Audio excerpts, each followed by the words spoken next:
Hello दोस्तों, कैसे हैं आप? तो आपका स्वागत है मेरे चैनल पर। आज मैं जिस कहानी को एक्सप्लेन करने वाली हूँ उसका नाम है बियॉन्ड द रिच। ये कहानी बेन नाम के बंदे की है जो अपनी गर्लफ्रेंड एलन के साथ एक रेगिस्तान के बीच में खुद बनाए जिप ट्रक में रहता है। यहाँ रहते हुए उसे कई साल हो गए हैं, लेकिन एलन पढ़ाई के लिए यहाँ से अब जाने वाली है, पर बेन नहीं जाना चाहता। उसे इस जगह से काफ़ी लगाव हो चुका है।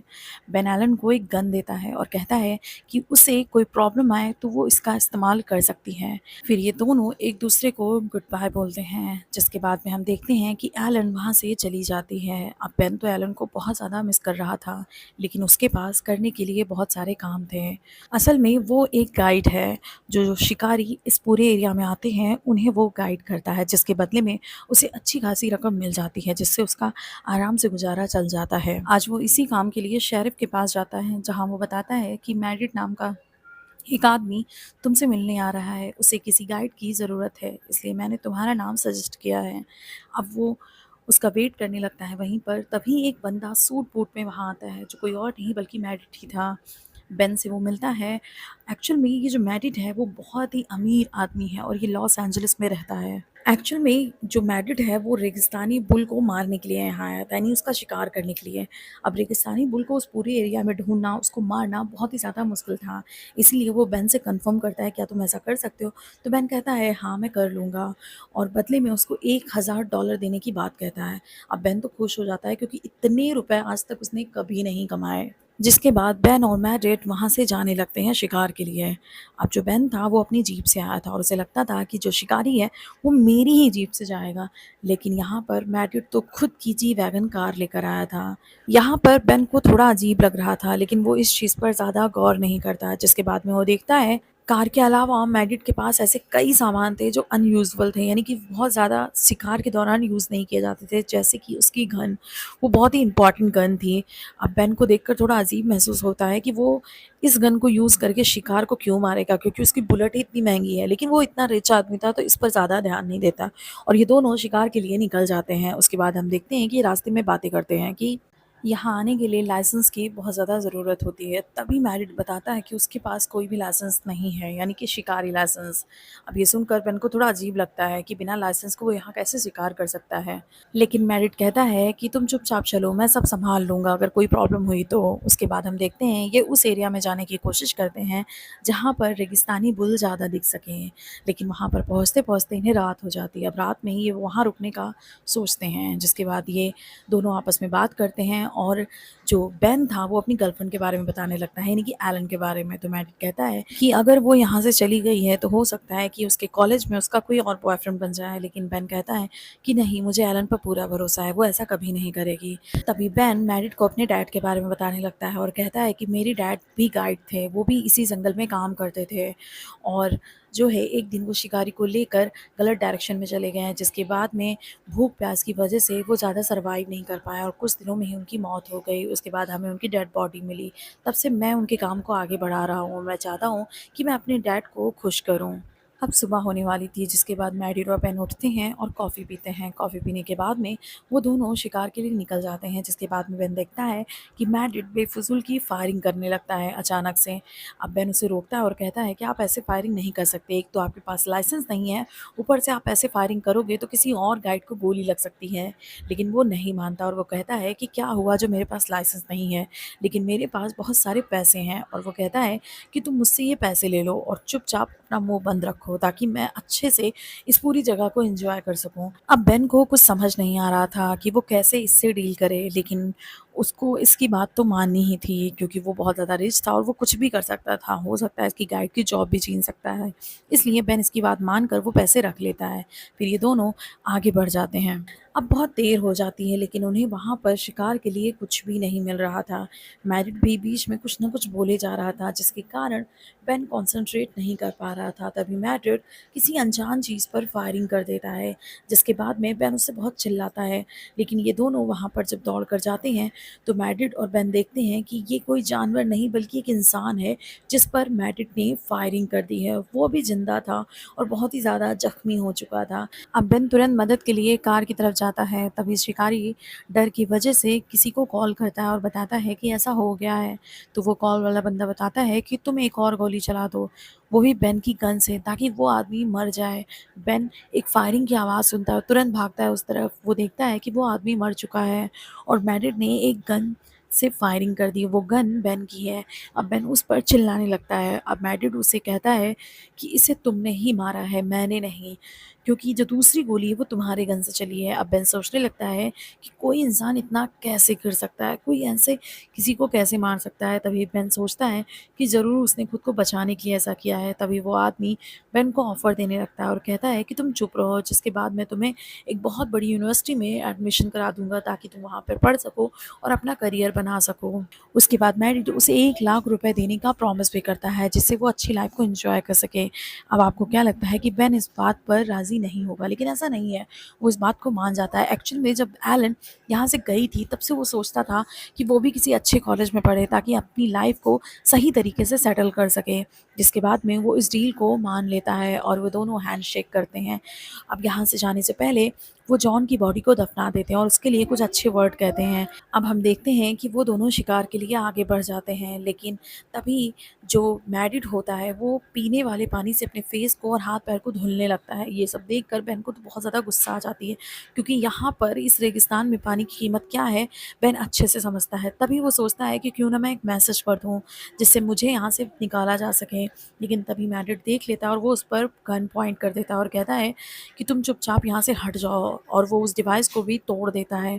जिसके बाद में हम देखते हैं कि जो मैरिड है वो बेन से कहता है कि तुम अपने कपड़े उतारो और कपड़े उतार कर यहाँ पर भागते रहो। यानी कि वो बिना खाने पीने के, बिना किसी डिवाइस के, वो इस रेगिस्तान में उसको अकेला छोड़ने के लिए कह देता है। अब बेन को ये मानना ही पड़ता है, क्योंकि वो गन पॉइंट पे था और वो अपने कपड़े सारे उतार देता है। जिसके बाद में वो यहाँ से जाने लगता है।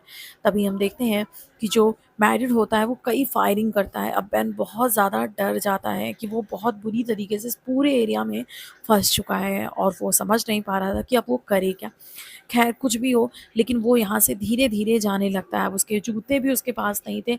वो इस तपती रेगिस्तान में आगे बढ़ रहा था। अब बेन धीरे धीरे बिजली के खंभों के सहारे आगे बढ़ रहा था और उसे किसी विशेष नंबर की तलाश थी। धीरे धीरे जब वो आगे बढ़ रहा था, तभी उसने देखा कि एक खंभे पर 280 नंबर लिखा है। वो ऐसा देखता है तो वो तेज़ी से आगे बढ़ने लगता है। ऐसा लग रहा था कि वो किसी चीज़ की तलाश कर रहा है और उसकी तलाश पूरी हो गई। तभी वो जो शिकारी था वो लगातार उस पर नज़र रख रहा था दूरबीन से। वो समझ नहीं पा रहा था कि बेन कर क्या रहा है। तभी बेन एक पहाड़ी से छलांग मार देता है। पहाड़ी से छलांग जब वो मारता है तो शिकारी समझ नहीं पा रहा था कि अब उसका वो पीछा कैसे करा। वो अपनी कार को लेकर स्पीड से वहाँ से भागता है, लेकिन बेन भी वहाँ से भाग रहा था और भागते-भागते वो एक पहाड़ी में घुसने की कोशिश करता है। पहले तो वो घुस नहीं पा रहा था, क्योंकि पहाड़ी बंद हो चुकी थी, लेकिन वो किसी तरीके से अपने आप को अंदर घुसा लेता है। जब वो अंदर जाता है तो हम देख पाते हैं कि ये जो बाहर से पहाड़ी है, वो अंदर से एक्चुअल में एक बंकर है, जिसके अंदर सारी चीज़ें मौजूद हैं, लाइट्स हैं, कपड़े हैं, सब कुछ है। वो वहाँ पर पानी पीता है और रेस्ट करने के लिए थोड़ी देर के लिए बैठ जाता है। जिसके बाद हम देख पाते हैं कि बेन को कुछ आवाज़ें आती हैं और वो समझ जाता है कि शिकारी भी अंदर आ रहा है। अब वो कुछ भी करके यहाँ से निकलने वाला था, क्योंकि अगर वो यहाँ पर रुका तो शिकारी अंदर आकर उसे मार देगा। फिर हम कुछ फ़ोटोज़ देख पाते हैं और हम समझ जाते हैं कि ये जो जगह है वो किसी और की नहीं बल्कि जॉन की है, यानी जिसको शिकारी ने मारा था। और जॉन जो है बेन का दोस्त था। अब ये सब देखकर जो बेन है वो बहुत ज़्यादा परेशान होता है और उसे बहुत ज़्यादा दुःख भी पहुँचता है कि उसकी वजह से जो है उसके दोस्त जॉन की जान चली गई। लेकिन वो क्या ही कर सकता है। अब वो यहाँ से भागने की कोशिश करता है, लेकिन तभी देखते हैं कि जो शिकारी है वो अंदर आ जाता है और जो बेन है वो एक मैप को अपने कपड़ों में छिपा लेता है। अब बेन यहाँ से भाग जाता है, शिकारी अंदर आता है, सारी चीज़ों को नोटिस करता है, वो समझ जाता है कि बेन यहाँ से भाग चुका है। अब शिकारी जाने से पहले एक बॉम्ब को रख देता है, जिसके जाते ही वो फट जाता है और वो जगह पूरी तरह से तबाह हो जाती है। लेकिन बेन जैसे-तैसे बाहर आ जाता है, पर अब बेन के पास में सूज़ थे, जिसके सहारे वो आगे जा सकता है। लेकिन तभी बेन के सामने शिकारी आ जाता है और शिकारी उससे कहता है कि उसने बंकर से जो भी कुछ लिया है, वो चुपचाप यहाँ पर वापस कर दे। पहले तो बेन कहता है कि मेरे पास कुछ भी नहीं है, लेकिन शिकारी कहता है कि ये सूज़ हैं और ये सूज़ मुझे उतार कर दे दो। अब बेन भी वो सूज़ निकाल कर शिकारी को दे देता है, जिसके बाद शिकारी कहता है कि अगर तुम्हें अपने घर जाना है तो तुम जाओ, जाओ, लेकिन मेरी नज़रों से अगर ओझल हुए तो मैं तुम्हें शूट ज़रूर कर दूँगा। अब बेन जो है किसी तरीके से यहाँ से निकलने लगता है, लेकिन अब उसका पूरा शरीर छालों से भर चुका था। लेकिन बेन को इस पूरे एरिया के बारे में सब कुछ पता था और वो उसी का फ़ायदा उठाकर मैप को देखते हुए आगे बढ़ रहा था। अब बेन जो है एक बहुत ऊँची पहाड़ी पर पहुँचता है, जहाँ पर वो देखता है कि वहाँ पर सोफ़ा और कुछ सामान रखा हुआ था। एक्चुअल में बेन और जॉन यहाँ पर ड्रिंक किया करते थे। अब उस सोफ़े से जो है वो अपने पैरों के लिए एक शूज़ बना लेता है, यानी कि ऐसे गद्दे लगा कर, जिससे कि वो उस जगह पर आराम से चल सके। अब जो शिकारी था वो भी वहाँ पर नहीं देख पा रहा था, क्योंकि वो जगह काफ़ी ऊँची थी।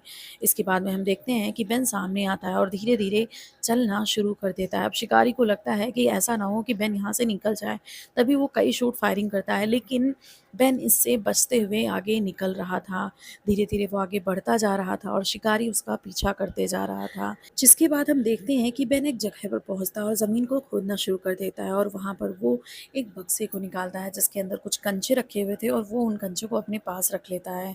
उसके बाद में एक गुलेल भी मिलती है, वो सब रख लेता है। थोड़ा और आगे बढ़ता है तो उसे एक पानी एक जगह पर रखा हुआ मिलता है, जिससे वो सबसे पहले पानी को पीता है और उसके अंदर थोड़ी-सी जान आती है। अब वो पानी लेकर भाग रहा होता है और एक जगह पर पीना शुरू करता है, लेकिन तभी वहाँ पर शिकारी आता है और उस पानी की बॉटल में सीधे शूट कर देता है और वो पानी सारा वहीं पर गिर जाता है। अब पेन को कुछ समझ नहीं आ रहा था कि वो क्या करे, वो फिर से आगे बढ़ना शुरू करता है। अच्छा, शिकारी भी उसे मार नहीं रहा था, वो इसलिए ताकि उसकी जो मौत है वो नेचुरल लगे, ना कि उसकी गन की वजह से। अब बैन उस तपते रेगिस्तान में बढ़ रहा था, लेकिन उसके अंदर अब बिल्कुल जान नहीं थी, कुछ भी आगे जाने की या कुछ भी करने की। तभी वो एक जगह पर बिल्कुल मरने की अवस्था में लेट जाता है।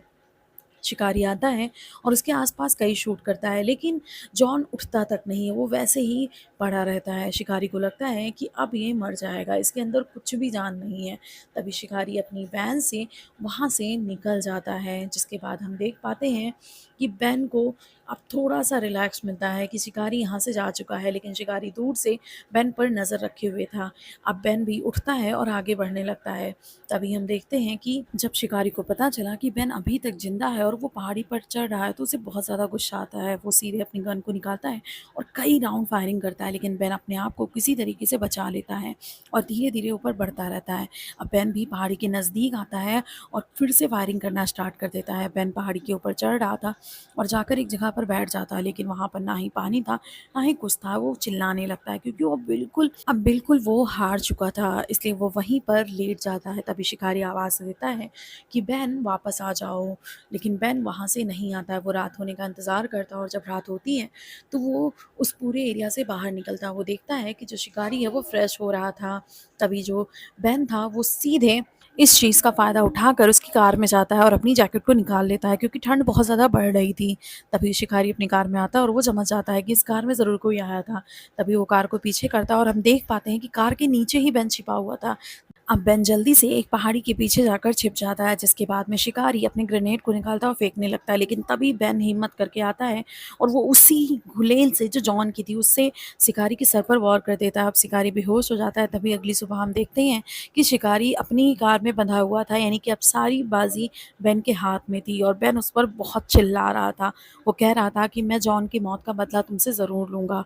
शिकारी बेन से कहता है कि तुम मेरा कुछ नहीं कर सकते, क्योंकि मैं बहुत ज़्यादा रिच हूँ और मुझे तुम जेल में एक दिन भी नहीं रख पाओगे। उसके बाद हम देखते हैं पुलिस स्टेशन में ये दोनों आ जाते हैं, जिस पर जो शिकारी था उसके ऊपर कई कार्रवाई होती, चार्जशीट बनाई जाती है। उसके बाद जब जो बेन था वो वॉशरूम आता है, लेकिन उसे एक प्लेन की आवाज़ सुनाई देती है। वो बाहर निकल कर देखता है तो वो देख पाता है कि जो मैड्रिड है, शिकारी है, वो एक हेलीकॉप्टर में बैठकर इस पूरे इलाके से निकल जाता है और यहाँ से बच जाता है। शिकारी के फेस पर एक अजीब-सी स्माइल थी और बेन नीचे से चिल्ला रहा था कि मैं तुम्हें छोड़ूँगा नहीं। और बेन को बहुत ज़्यादा गुस्सा आ रही थी इस शिकारी के ऊपर, उसका मन कर रहा था कि वो इसे मार ही दे। उसके बाद में हमें कुछ टाइम बाद का सीन दिखाया जाता है, जहाँ पर एलन के पास में बेन आता है और बेन एलन को सारी बातें बता देता है उस रात के बारे में, उस घटना के बारे में। अब एलन भी सब कुछ चीज़ें समझ जाती है और बेन को सँभालती है। तभी ये दोनों जब सो रहे थे तो बेन को सपना आता है कि जो शिकारी है वो यहाँ पर आ गया और वो मुझे शूट कर दिया है। लेकिन इस बात से जब उसकी नींद खुलती है तो वो देखता है कि ऐसा कुछ भी नहीं है और वो फिर से सो जाता है। लेकिन तभी हम देख पाते हैं कि शिकारी सच में उस घर में आ चुका है और वो बेन पर शूट करने वाला था। तभी एलन उसी गन को उठाती है जो बेन ने उसे दिया था और उस गन से वो शिकारी को सीधे शूट कर देती है। शिकारी वहीं पर मारा जाता है। आप सोचो दोस्तों कि जिस इंसान ने जिसके दोस्त को मारा और उसे इतना बंदी बना के इतना पागलों की तरह उस रेगिस्तान में दौड़ाया, उसके साथ तो यही होना चाहिए था।